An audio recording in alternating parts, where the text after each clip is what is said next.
National Weather Service in Mobile has issued a severe thunderstorm warning for southern Baldwin County in southwestern Alabama until 10:15 a.m. Central Daylight Time. At 9:30 a.m. Central Daylight Time, a severe thunderstorm was located near Point Clear, moving east at 45 miles per hour. Hazard, 60 miles per hour wind gusts and quarter-size hail. Source, radar indicated. Impact, hail damage to vehicles is expected.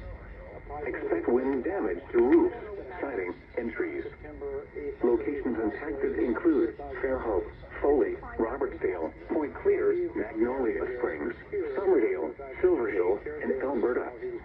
The main alert for a possible tornado.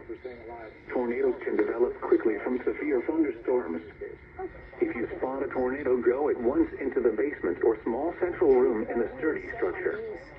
For your protection, move to an interior room on the lowest floor of a building. Repeating, a severe thunderstorm warning has been issued until 10:15 a.m. Central Daylight Time for the following counties: Baldwin, Alabama. It feels so much better than ordinary sweaters.